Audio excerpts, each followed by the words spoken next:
To be the rabbi of the synagogue. And in his job interview, the rabbi who was leaving, was making Aliyah to Israel, he wanted to make sure that the rabbi that was replacing him was competent.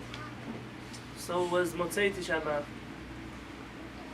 And he says, Rabbi, when you take over the synagogue, where are you going to put all the Tisha B'Av books? All the papers from Tisha B'Av? Where are you going to put them?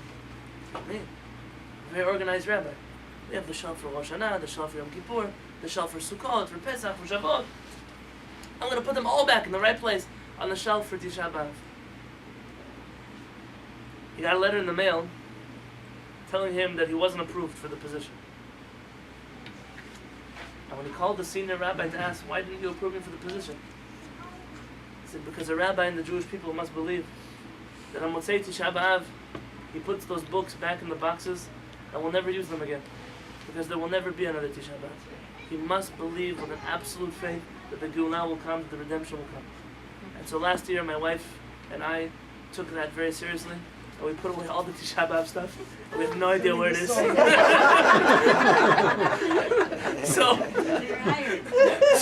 hired. We got the job, right? Yeah. So forgive me that I don't have the song sheets and the usual that we hand around. We doubled your pay.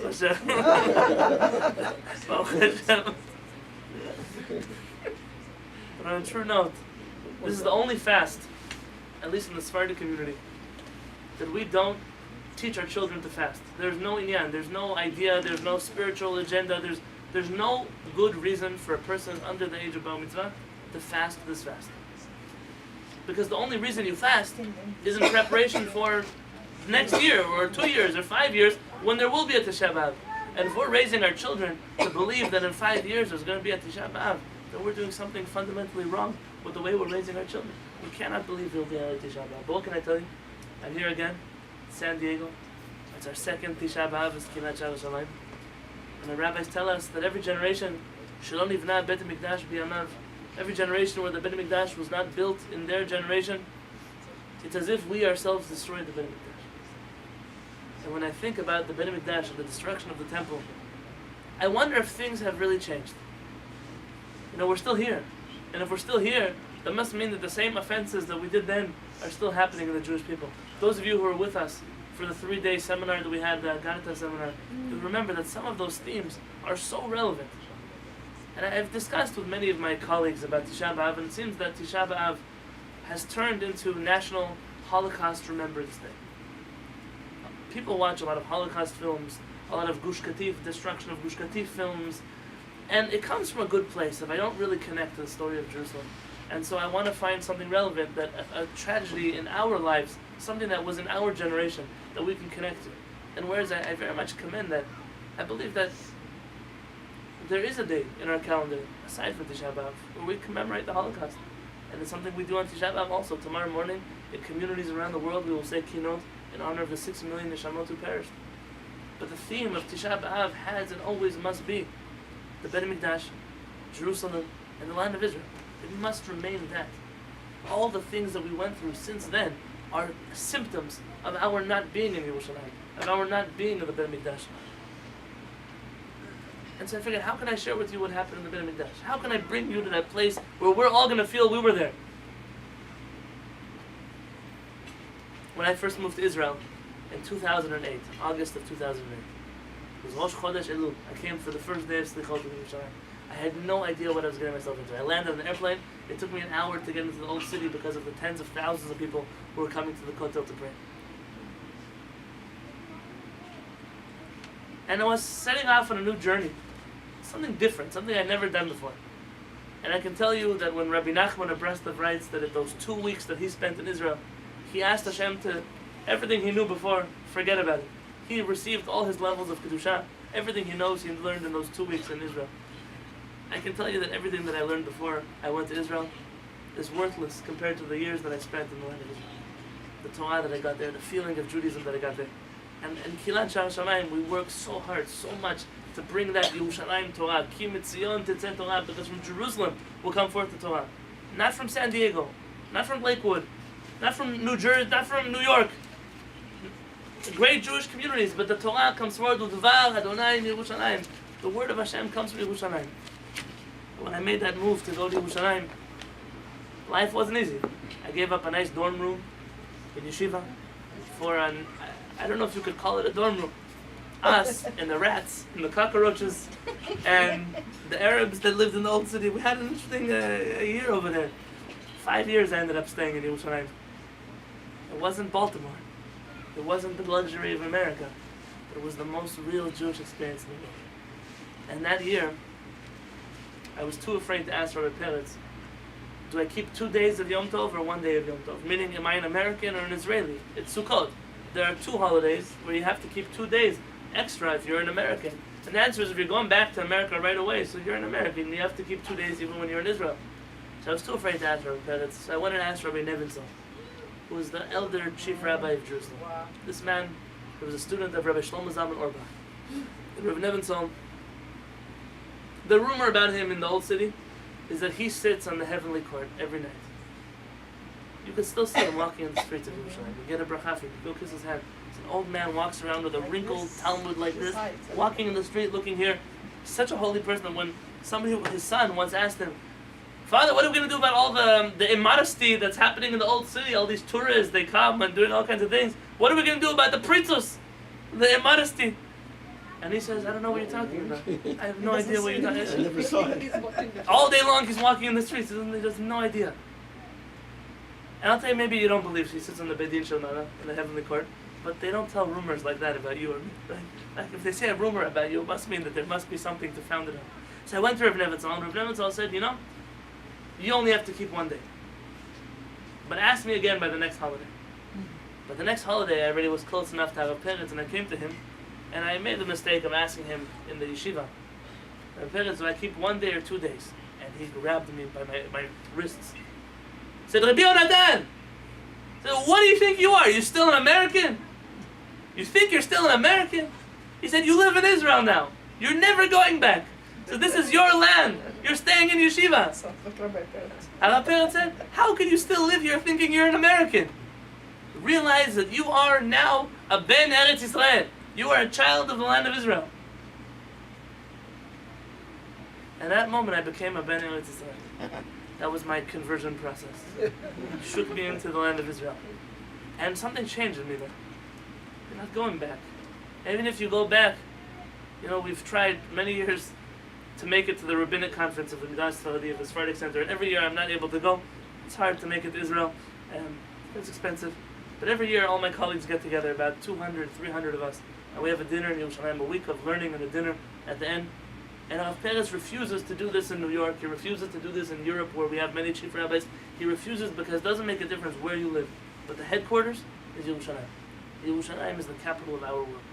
And so, Kehillat Shaar HaShamayim, we're a satellite of Yerushalayim. Nowhere else of Yerushalayim. And now I'm asking you, put yourselves in the mind of Bnei Eretz Yisrael. You're also children of the land of Israel for tonight. when I got smicha from our parents, it scared me more than it made me feel proud. Because when you're ordained as a rabbi, it's a responsibility. It comes along with a lot of other things too, but a responsibility. A responsibility that when I do a wedding and I marry off a couple, it doesn't make a difference where they are or who they are or what their backgrounds are.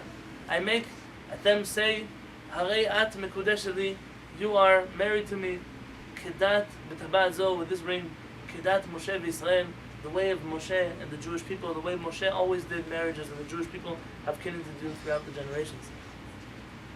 I have to uphold the tradition. My rabbis. Moshe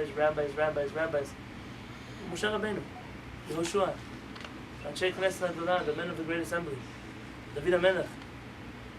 And whenever we make a decision, we have to think, what would my rabbis do? What would Moshe Rabbeinu do? So I want to bring you teachings from my rabbis.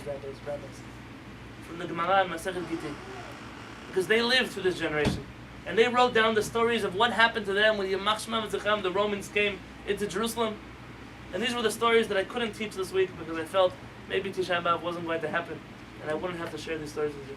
But I want you to feel, I want you to think a little bit. We are all descendants of those Jews who were in Yerushalayim. In the first Beit Mikdash, there's a wall in the old city that's older than the Kotel, and nobody goes to. It's older than the Kotel. We actually discovered it thanks to our good friend, Yimach Shemo V'Zichron. May his name be erased and wiped out for all generations. General Abdullah Tel of the Jordanian Legion.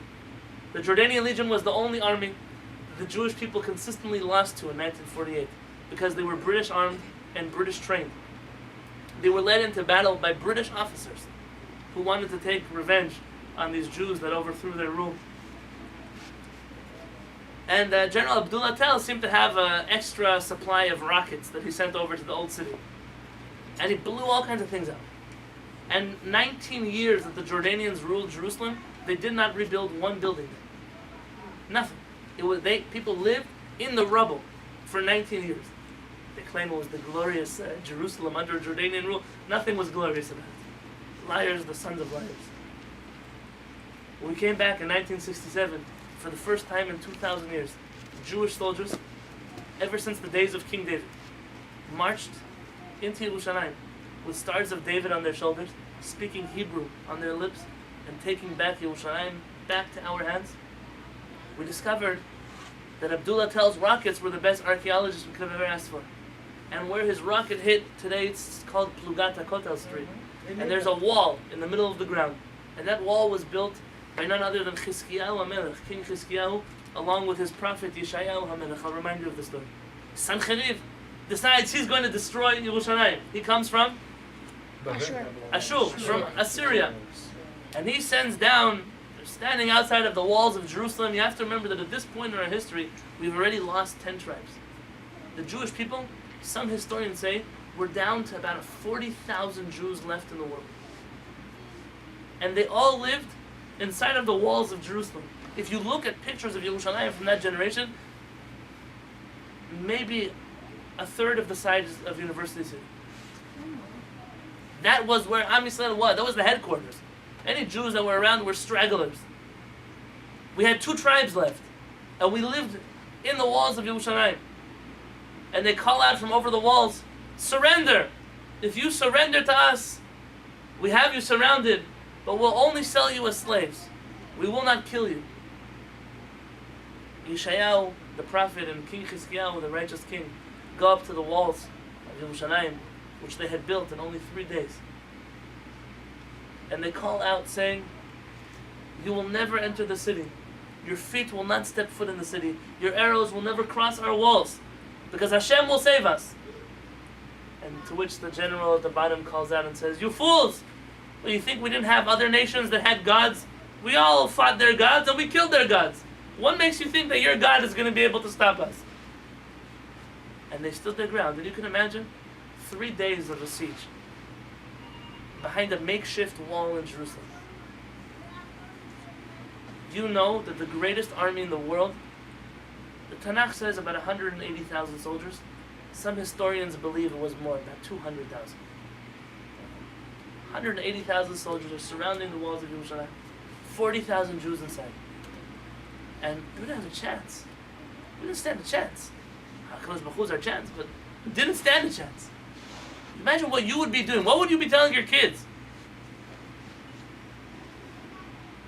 And in a miracle story, that next morning,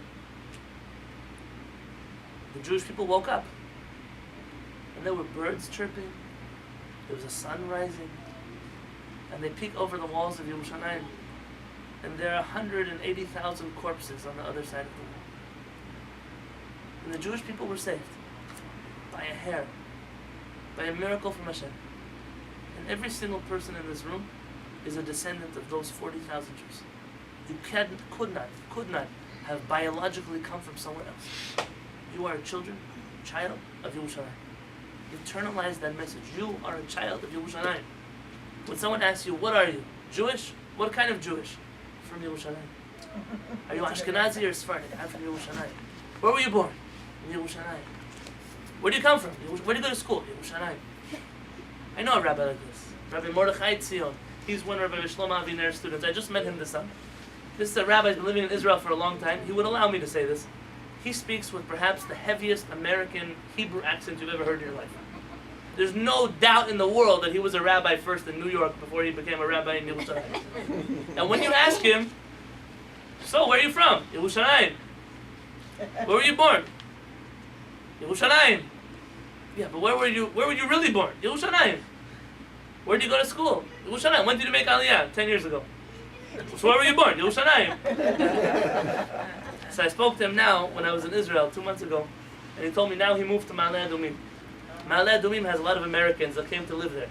So now when they say, where do you live? He says, Ma'ale Adumim. Oh, okay, you must be an American that made Aliyah to Ma'ale Adumim. He says, no, I'm a Yerushalmi who moved to Ma'ale Adumim. You have to be proud of where you are. Rav Levi Yitzchak Berditchem Alav Shalom sent out invitations to his daughter's wedding. And in the wedding invitation it said, the wedding will be on Sunday at 6 p.m. right outside of the Kotel Plaza in Yerushalayim. And in tiny little letters it says, and if the redemption doesn't come, it will be in the town of Berdichev in Ukraine, at this time in the town square. You have to believe you're from Yerushalayim. And that's the premise that I'm working with today. So join me in the song that we started before, the words from the Megillah Echa, the tune from Rabbi Shlomo Carlebach. Very easy words. Shifchi kamayim libech. Pour out my heart. Please pour yourself out like water. Yes. Nochach pnei Hashem, in the presence of Hashem. Shifchi kamayim kamayim libech nochach pnei Hashem. Shifchi kamayim kamayim libech nochach pnei Hashem. Ay ay ay shifchi kamayim libech nochach pnei Hashem. Shifchi kamayim kamayim libech nochach pnei Hashem. Ay ay ay ay shifchi kamayim libech nochach pnei Hashem. Shifchi kamayim kamayim libech nochach pnei Hashem. Ay ay ay ay la la la la la la la la la la la la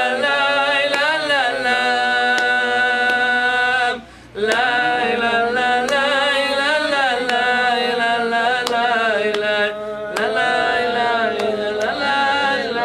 la la Amar Rav Yehuda. Rav Yehuda writes, Amar Shmuel, in the name of Rabbi Shmuel. Vitema Rabbi Ami. Some say that it was Rabbi Ami. Maaseh, there was a story. ב-400 ילדים וילדות שנשבו לקלון. 400 boys and girls were captured by the Romans and taken back to be slaves for all kinds of unkosher things back in Rome. If you think ISIS is the one who invented this trade, you are very mistaken. 400 children. What is a child? Under the age of bar בת מצווה. הרגישו בעצמן למה הן מתבקשים. They quickly realized for what purpose they were going to be taken back to Rome. They were not going to be there to clean people's houses. אמרו, they asked, אם אנחנו טובעים בים, אנו באים לחיי העולם הבא? If we drown ourselves at sea, will we have a portion in the world to come? Not allowed to commit suicide. But they asked.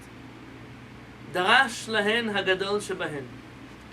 The older one of them answered, Amar Adonai, Hashem said, Bibashan ashiv mimtzunot yam. I can bring back anybody even from the depths of the ocean. Kevan sheshamu yiladot kach. Once the young girls heard this answer, kafzu kulan, they all jumped. V'naflu letoch hayam, and they fell into the ocean and drowned.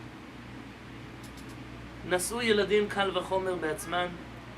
The boys saw this and said, Ma halalu shedarkan lekach, kach anachnu she'en darkenu lekach, alachat kama v'chamu. We, by them it's a natural, it's a terrible crime, but it's at least a natural act. By us it's not natural, and they jumped into the ocean as well. Afhem kafzu letoch hayam, and they also jumped into the ocean. 400 children. I stood at a place called Babi Yar in Poland. Quietest place on earth. I don't even think the birds chirp there. It's in the middle of the winter, freezing cold.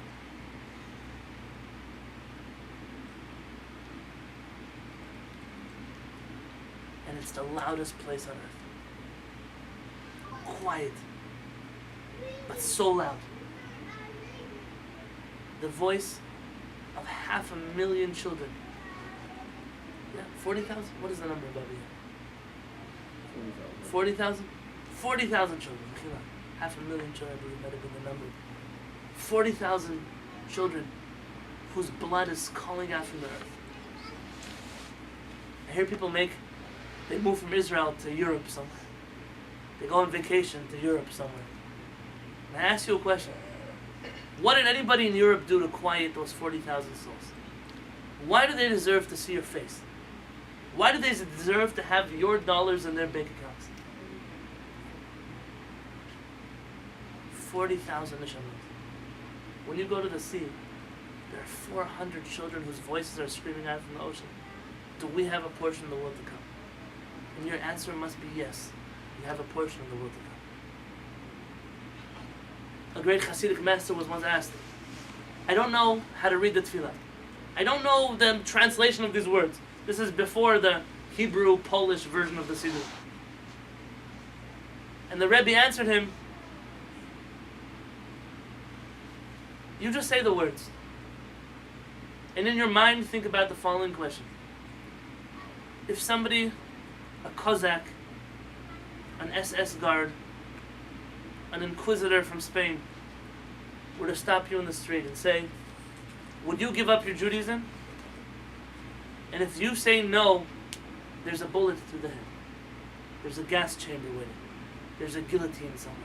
There's an auto da fe. What would be your answer? And when you pray, you should have in mind you're being asked this question constantly, and your answer is yes. Yes. I will hold on to my faith, and I will do it at any price and at any consequence. You know, we as Jews have it very easy. We're not pushed to put up our faith in the eyes of people who hate us. We're not heckled in the street when we walk here where no one's pushing you. No one's ripping off your talit from your shoulders. No one's ripped your Magen David off your neck and pushed you into the dirt. But if we were in such a situation, how many of us would be from these 400 Nisham? How many of us would say, we're going to drown in the ocean before we give up our Judaism? on Tisha B'Av. The whole year we talk about loving Hashem, and this is the greatest form of loving Hashem. There was a man named Moses Mendelssohn, the grandfather, not the grandson. And this grandfather, so I heard the story, once came to stay at the house of a very wealthy couple in Germany. And he saw this couple's daughter and he said, "This is the girl that I want to marry. This is the one I want to marry." And the whole Shabbat he tried courting her in different ways. Brought her flowers before Shabbat. She ran away from him. Why did she run away from him? He had a terrible, terrible limp. His right leg would drag on the ground when he would walk. And she just was so petrified by the sight of him. She could not look at him. Motzei Shabbat, he finally said, "Listen, just give me a chance. I want to talk to you." She runs away to the top of the stairs. He says, "Why won't you just give me a chance?" And she says, "Have you ever looked at yourself in the mirror? Do you know how ugly you look, how hideous you look?" He lowered his head. And he said, "Do you want the answer to that question?" She said, "Yes, tell me. How dare you court me looking the way you look?" And he told her, he said, "You know, before my soul came down to this world, I was shown an image of the woman that I would marry. And I saw that she had a terrible limp. She dragged her right leg on the ground wherever she walked. And I said, I can't believe that the woman that I'm going to marry is going to suffer so much in her life. And so I asked Hashem, please let me switch places with her. Let me get the limp and let her be healthy." And he said, and that's what happened. You were born healthy, and I was born with a limp. As the story goes, they both got married.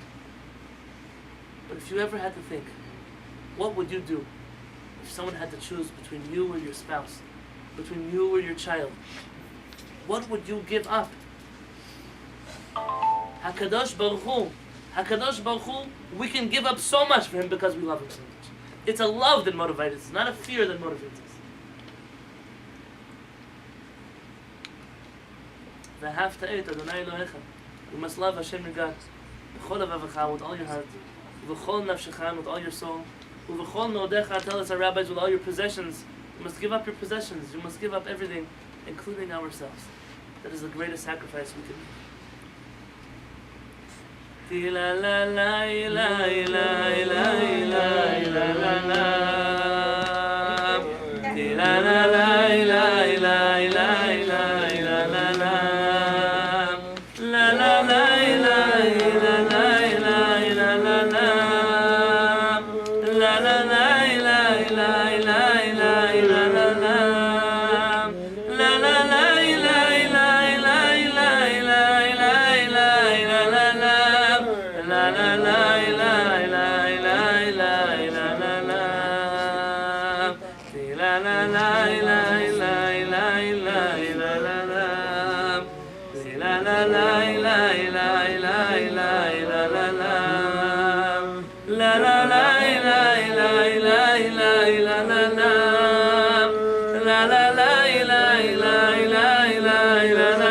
la la.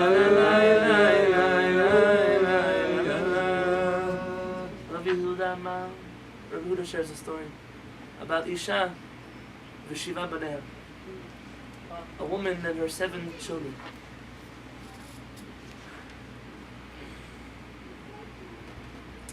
Atayu kama l'kamei de Kesar.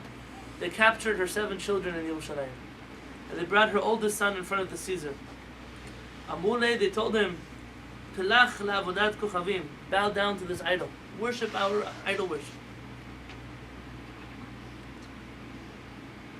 Amar lahu, the boy answered back, Katuv b'Torah, it says in the Torah, Anochi Adonai Elohecha, I am Hashem your God.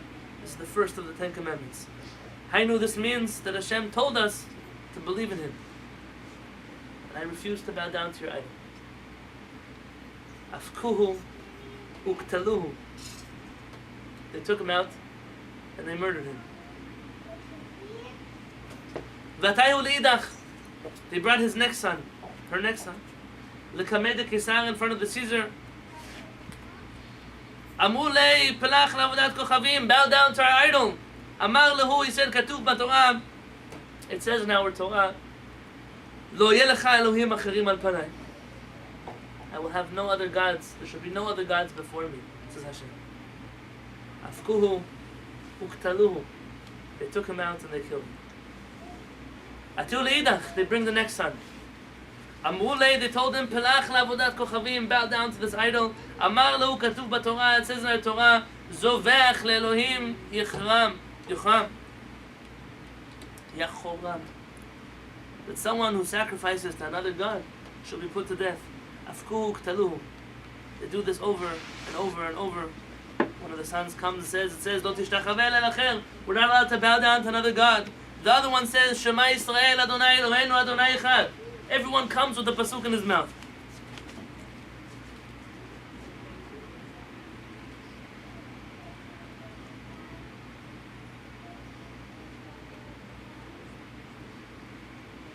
They bring the last son.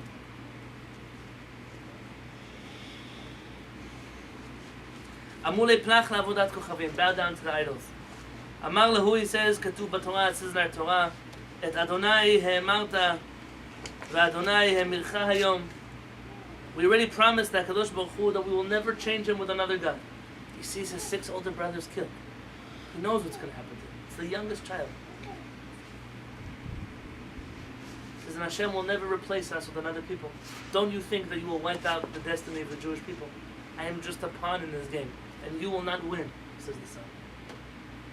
Amar le Kesar, the Caesar says, Ish de lach gushpanka. I am going to throw down my ring on the floor.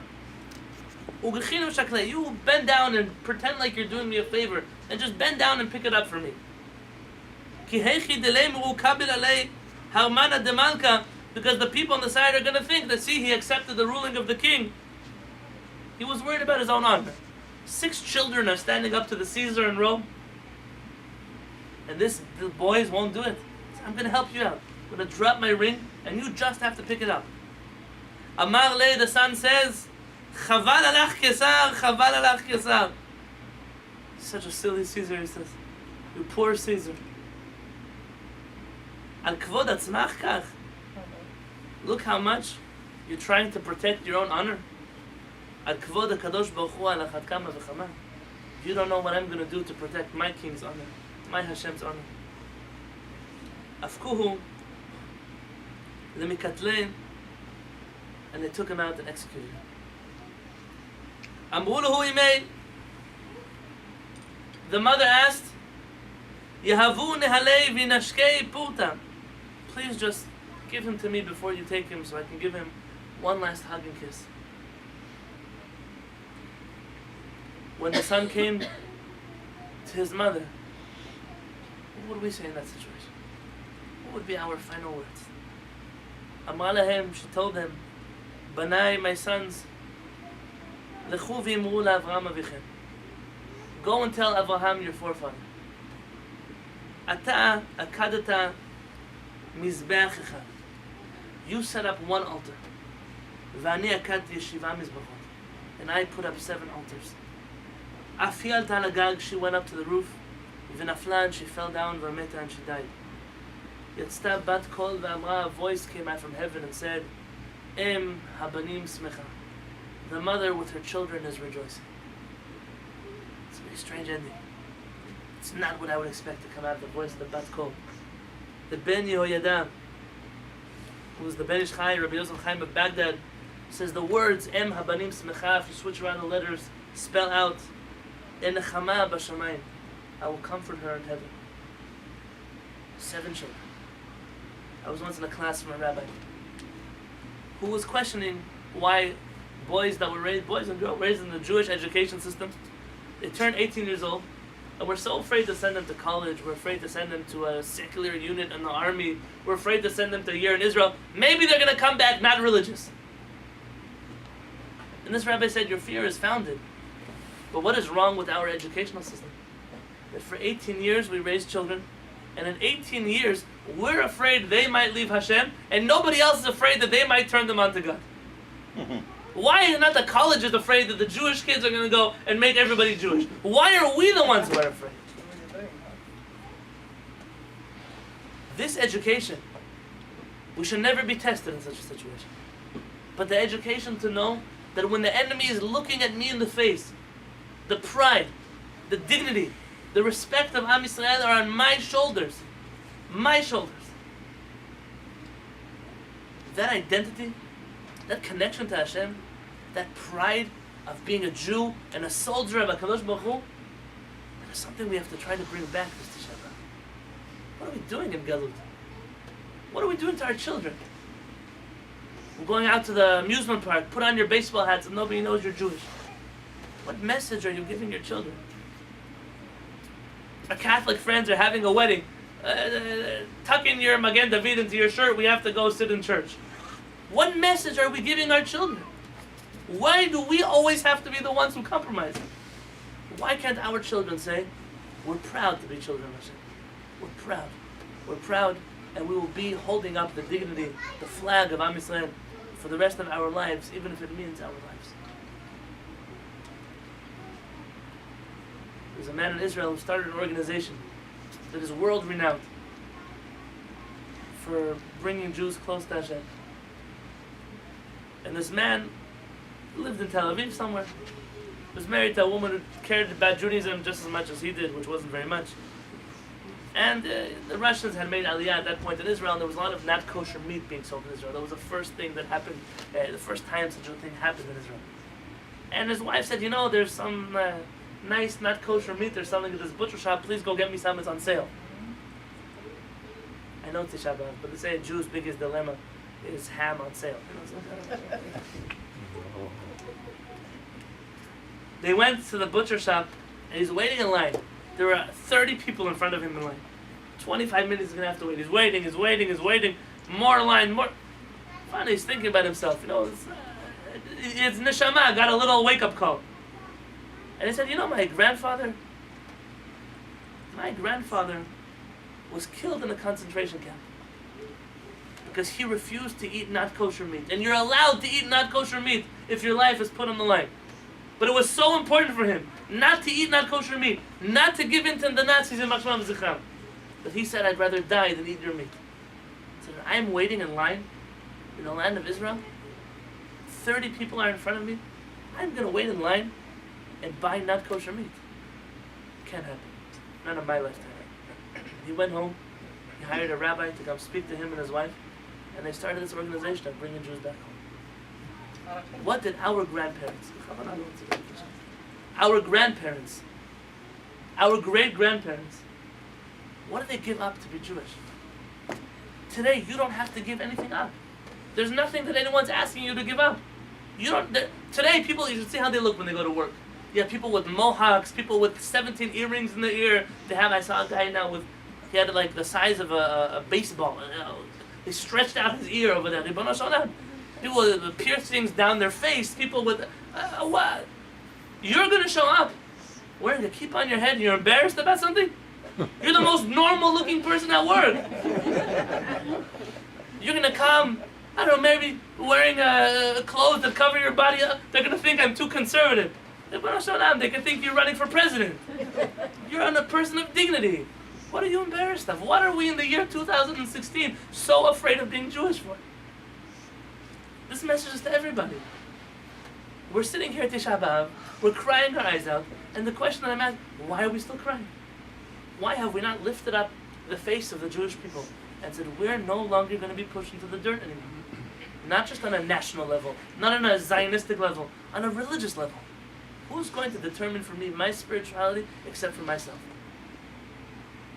If you ever open up a list, Google, list of popular religions in the United States.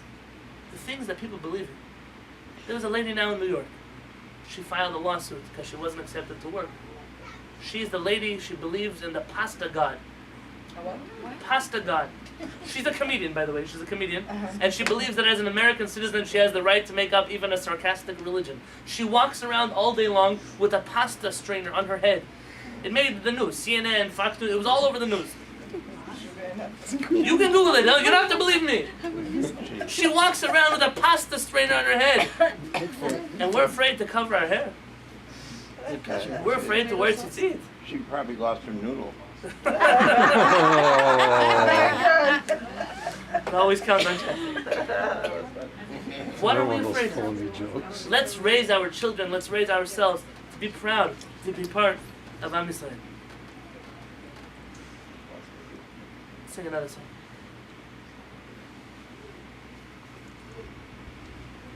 The reason we have Yerushalayim today is because of those Jews that wouldn't let Yerushalayim go without a fight. I'll tell you a story, but let's sing a song first.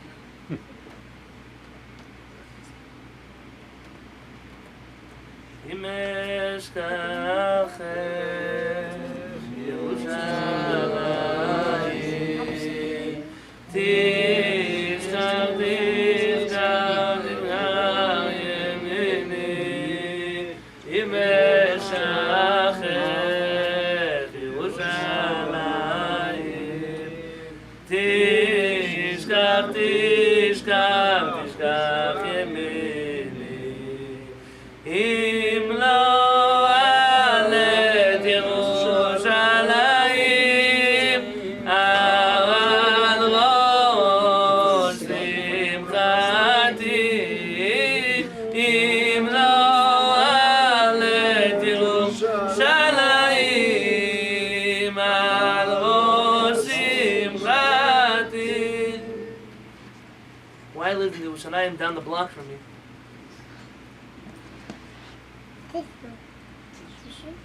There was a street, and at the corner of Rehov HaYehudim, the Jewish quarter street, and Lochamei Harova Betashach, the warriors of the old city in 1948, at that corner, there's a little museum that's always closed. Why? Government hours, you know how that works. A little museum, it's always closed. Sometimes it's open, like 3 o'clock in the morning, it'll be open. And so one day I wandered in there, and I saw something incredible. Rehov HaYehudim means the Jewish quarter street, and the warriors of the old city in 1948. And in that corner there's a memorial for all the soldiers that died in 1948 fighting for the old city of Jerusalem. And their names are all on the wall. The youngest soldier to die fighting General Abdullah Tel in the old city. How old? 13. 13? 7. 7. 10 years old. 10 years old. He was the youngest soldier to die in the old city. You have to understand that General Abdullah Tel was fighting the Jews for a long time over the old city.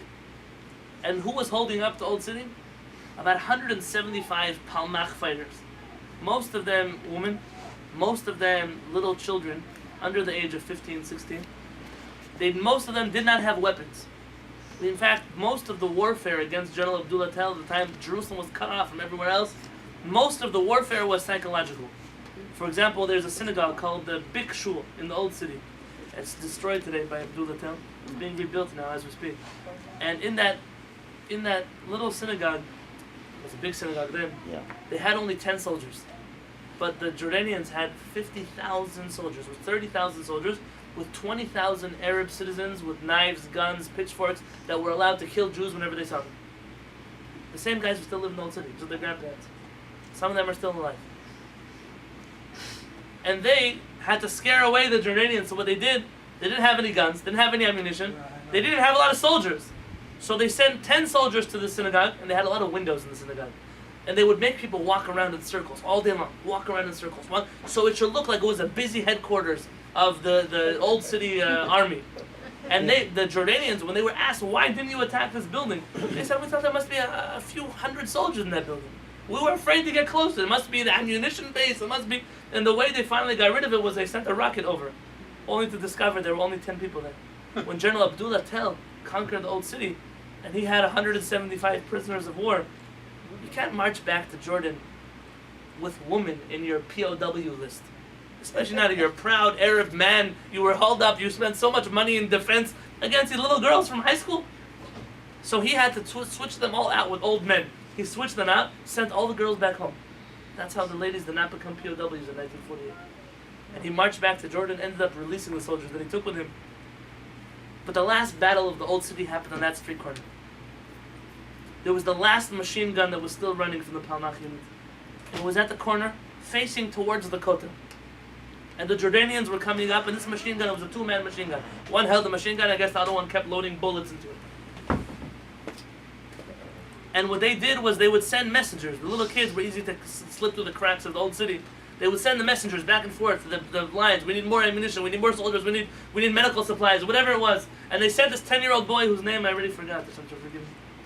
They sent him back to deliver a message, and as he was slipping through the corner, Rehova Yudim and Lochamei Arova Betasha, that street corner, a Jordanian sniper on the rooftop shot him in his stomach. And he bled out for half an hour and never cried for help, because he didn't want to give away the last position of the Jews in the old city. He knew that the destiny of Yerushalayim was on his shoulders. If he would scream out for help, they would know exactly where the machine gun was, and then they would lose the battle. And he said, my life is not worth the life of the Jewish people in control of Yerushalayim. How do you teach that to a 10-year-old? In 1967, when we came back, we decided to build a memorial for this boy on the same street corner that he was killed. And they were excavating this little museum. What I mean little museum, it's smaller than this shul. A little place. And as they were digging, the floor fell in. And the archaeologists found themselves inside of a mikveh that was built by Kohanim in the second Beit Mikdash, so they could immerse themselves before they climbed up the Har HaBayit. When we build a mikveh, whenever it is that a person comes into contact with potential life, and then there's a death, we immerse ourselves in a mikveh, both men and women. Immerse ourselves into the mikveh to remind ourselves, death is not the end. It always comes back around. There's always another month. There's always another chance. There's always another chance at life. This boy couldn't have died in a place that gave us a greater message. In a place telling us, you thought in 1948 that we lost this kotel forever. But because I didn't cry out, because I put the Jewish people's fate before mine, you came back again in 1967. You built up Yerushalayim. There are more yeshivot in the old city of Yerushalayim than there ever were in our history. More people studying Torah on the walls of Jerusalem than there ever were in the entire history of the Jewish people. Today, because of a little boy who knew that the fate of the Jewish people were in his hands. So the last story I want to share with you today is one of a young boy. Tanu Rabbanan, our rabbis teach us, Maaseh b'Rabbi Yoshua ben Hananiah. There was a story about Rabbi Yoshua, the son of Hananiah. Shalach lichrach gadol sheberomi. That he went to a great city in Rome. After the destruction of the Beit Mikdash, our rabbis traveled around. We were in exile. Amuro, they told him, Tinok echad yesh bevet ha'asurim. There's a baby, not really a baby, a young boy. A very young Jewish boy who was in our prison here. Yefeh enayim, he has beautiful eyes. V'tov ro'i, and he has it's just a beautiful image. He's a very good-looking young boy. Ukvutzotav sdurot lo taltalim, and his hair is in beautiful curls. Halach ve'amad al petach bet ha'asurim. Rabbi Yoshua ben Hananiah went to the entrance of the prison to find this boy. He wanted to see, had this boy given in and become a Roman, or as a young boy did he still upkeep his Jewish faith, his Jewish destiny. Amar, he said a certain verse, and the boy responded back to him with another verse. There's a Rabbi Eliezer Silver, alav shalom. There's a rabbi, I believe, in Ohio, maybe in Cincinnati, Ohio. He was a chaplain of the United States Army. And after the Holocaust, he made a personal mission to travel to Europe and find the Jewish kids who were put into Christian orphanages. You know, the Catholic Church has not ever taken responsibility for the crimes that it perpetuated against our people in World War II. Part of it, Jewish mothers came to give children, saying, when the war is over, send them back to their family, let them know that they're Jewish, and they saw it as a holy mission of theirs to make sure these children would never know that they were Jewish. One of the candidates for the Pope, this last, I don't know what it's called, elections, was a Jewish boy from an orphanage that was given up in World War II. Could you imagine the Jewish Pope? The Bishop of La Jolla, the Bishop of La Jolla was Jewish. Yochanan, whatever. There you go. Rabbi Eliezer Silver would come through the orphanages And they would say, sorry, we don't have any Jews here. He said, I know you don't have any Jews, but let me just have lunch with you. And he would come into the lunchroom, to the dining room, and he would scream at the top of his lungs, Shema Yisrael, Adonai Eloheinu, Adonai Echad. And whatever kids would stand up or look surprised that you guys are all Jewish, they would answer back, Shema Yisrael, Hashem Elokeinu, Hashem Echad. Because which Jewish kid doesn't go to sleep without saying, Shema Yisrael, Hashem Elokeinu, Hashem Echad? Their mothers taught them. And when they heard this rabbi come from America and say the same verse of their mothers, they knew it was time to go home. I don't know how many children he saved, but many, many, many children were saved like this.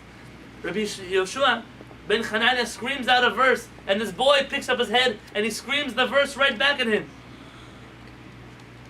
Amar, Rabbi Yoshua ben Hanania was so full of tears. Amar, he said, Muftachani bo shemoreh horah b'Yisrael. I am sure that this one will end up being a great leader of the Jewish people. Ha'avodah she'eni zaz mikan ad she'evdenu b'chol mamon she'poskin alav. I will not leave this place until I pay whatever ransom they say to take him out. But there's a halakha. The Mishnah tells us you never pay for a ransom more than a person is worth, more than a reasonable sum, because it will become a trade. They're going to kidnap more Jews and ransom us for more money, knowing they will always take them out. There was a great Ashkenazi rabbi, Rabbi Meir Ber Golan, the Maharam of Rodenburg, who died in a tower as a captive of the government, who tried to ransom him off to the Jewish community. And he said, I forbid my community to pay my ransom. Because if you pay the ransom, every other duke and prince and king in this area will kidnap rabbis and do the same thing. I would rather die in prison than to let you ransom me and start a trend. Whenever it comes up prisoner swaps in the Jewish community, this question always comes up. Will the terrorists do it again? Is it worth telling them we will never negotiate with them? But then how do you leave a brother behind enemy lines? It's a big debate that's always been raging in the Jewish community. This is not a new one. So how did he say that he's going to pay whatever price? It's against halakha. Because he knew he was going to be a leader of the Jewish people. And a leader of the Jewish people, we do a lot to get them out of prison. Amur lo zaz misham, he didn't leave that space ad shebda'o b'mamon harbe, until he paid a huge bribe.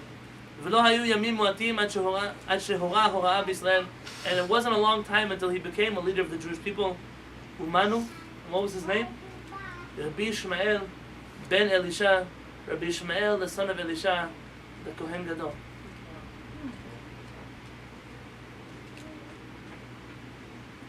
A little boy who in a Roman prison, who knows how many years he was there, knew that he was Jewish, didn't give in to the avirot, didn't eat their food, didn't do the things they wanted him to do.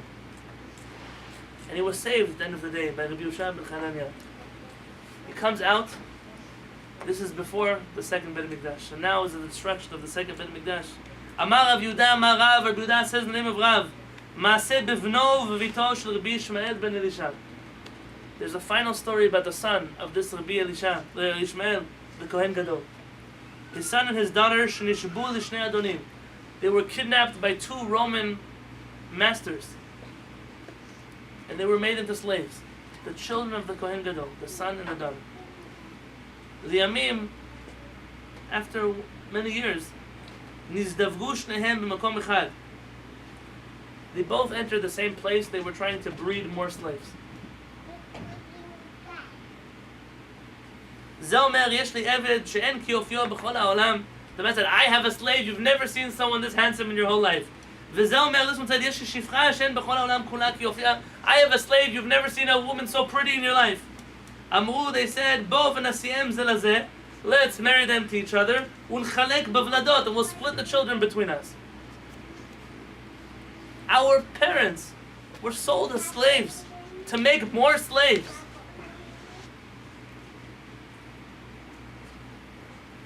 They put them into one room. This man sat in that corner.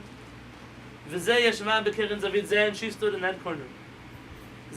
He said, Ani Kohen ben Kohanim Gdolim. I'm a Kohen, the grandson of the high priest in the Beit HaMikdash. How can I marry a person who's a slave?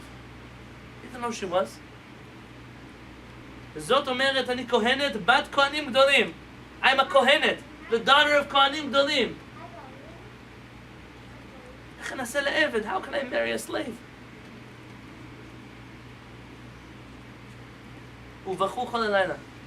And they cried all night long in the corner of their cells.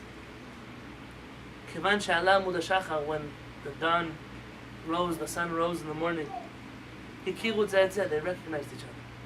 Can you imagine being kidnapped from Rome?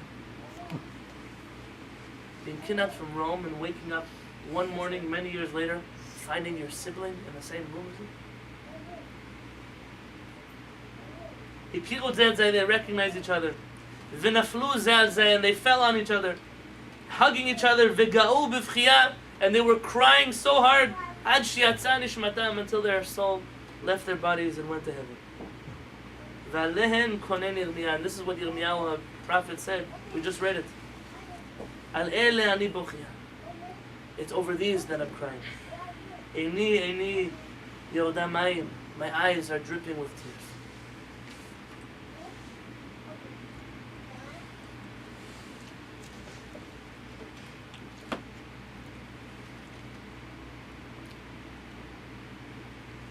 What's the point of learning sad stories? Aside from making us sad on Tisha B'Av, what's the point? You can't walk away on Tisha B'Av with a negative feeling. Though it says in the halakha that we're supposed to go home tonight crying our whole way home.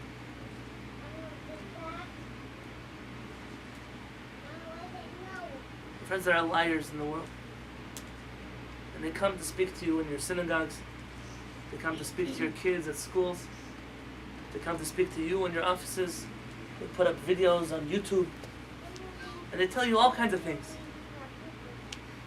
Mashiach is coming tomorrow morning, but there's going to be a terrible war. And the war is going to wipe out all the Jewish people. And we're going to be slaves. There are going to be fires from heaven and all kinds of nonsensical stories they wish to share with you. And their reason, they want to scare Am Yisrael. They want to terrify Am Yisrael. So it says in the Gemara, yes. It says in the Zohar, yes. But we've been there before. The Holocaust was our most recent tragedy, perhaps. It wasn't our first. It wasn't our first. The Cossacks, Tach v'Tat, murdering us in the streets. It wasn't our first. It wasn't our last. The Spanish Inquisition, burning people alive. People who said, I will never step foot into a church. It doesn't make a difference if it's my co-worker's wedding.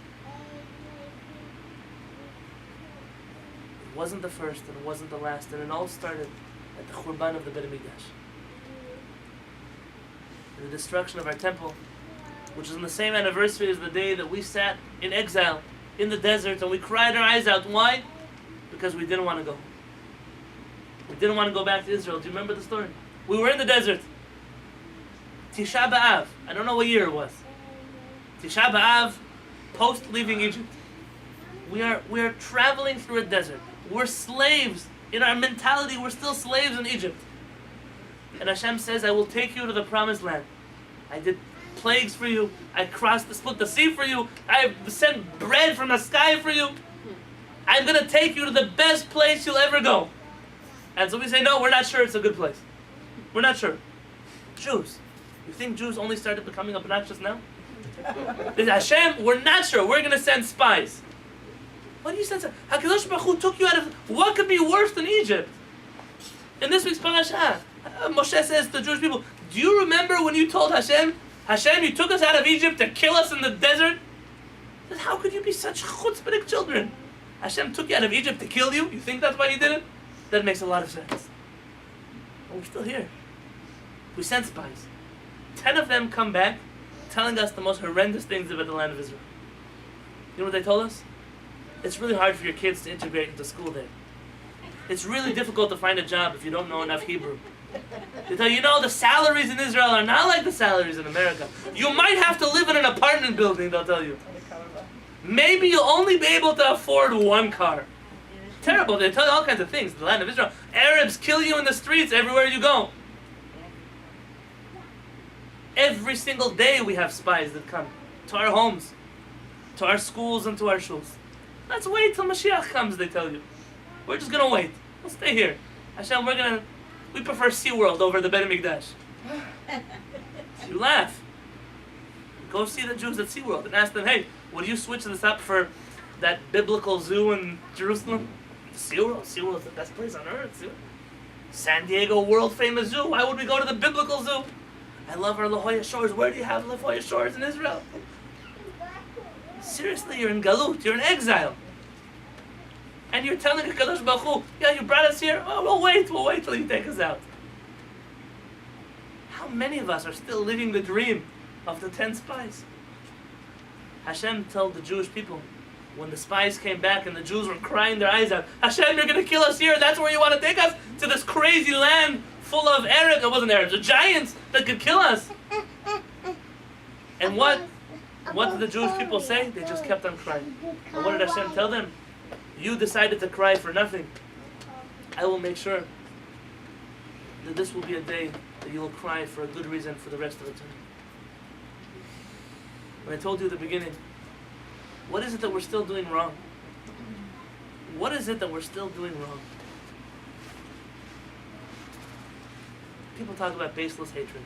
It's true. They talk about us not caring enough about Hashem. It's true. I don't talk about that. I think that our biggest crime is that we're so comfortable in our exile that we wouldn't go if they paid us to go. Why would I give up my house, my swimming pool, my valet parking at work? I don't know where you work. Why would I give all of that up to move to an apartment building?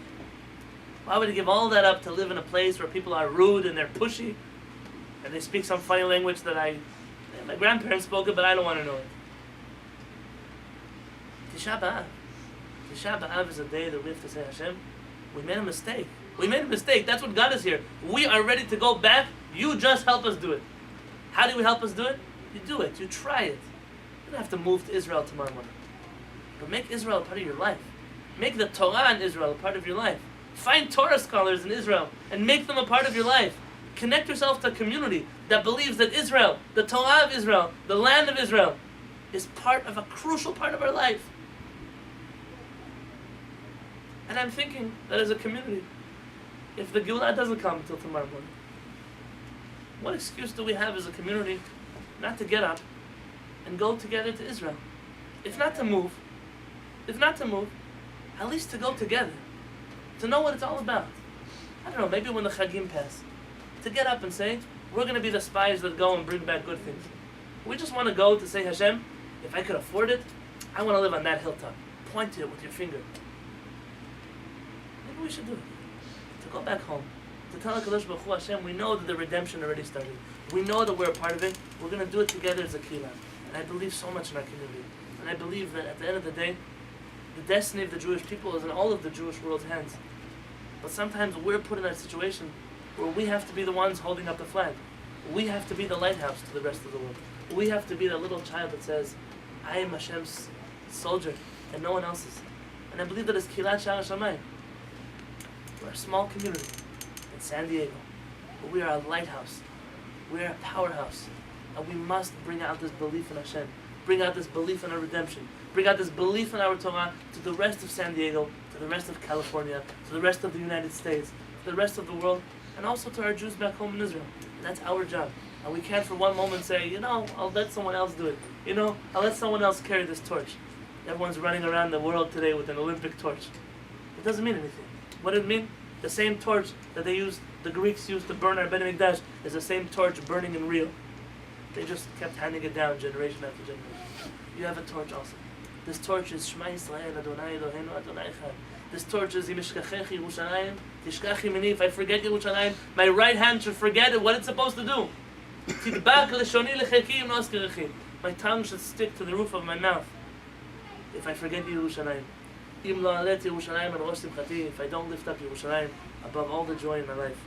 B'ezrat Hashem, in this community, we will lift up a banner of Yerushalayim. Not just the one behind me.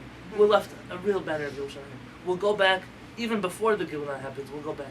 We need to make it a point in our lives. And B'ezrat Hashem, I truly believe that you, every single one of you, who came from Yerushalayim, remember where you were born? In Yerushalayim. Where were you married? In Yerushalayim. When did you make Aliyah? I don't know yet. But you are from Yerushalayim. Your grandparents were in these stories. Those 400 neshamot that drowned in the sea were your cousins. That Kohen Gadol is your uncle. When we have a Kohen in the Bet Knesset, that is his direct great-grandfather.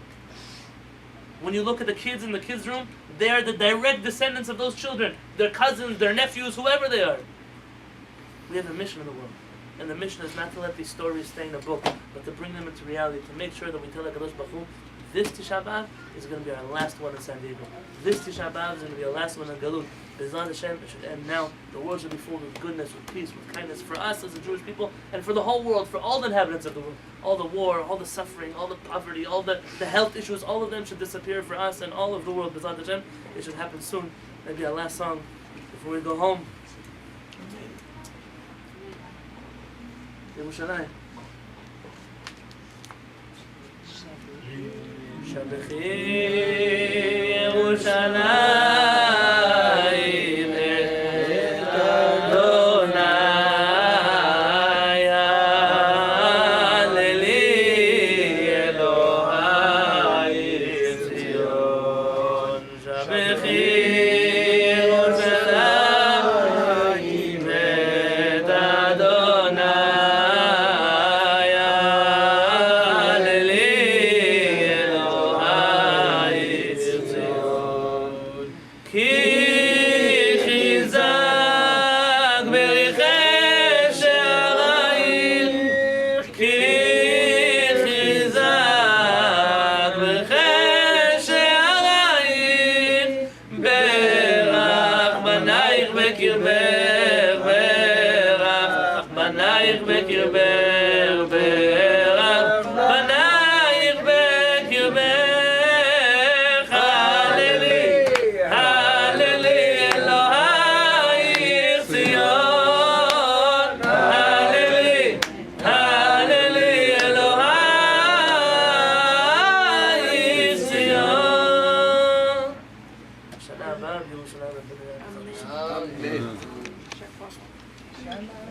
Thank you everyone for learning with us. We'll see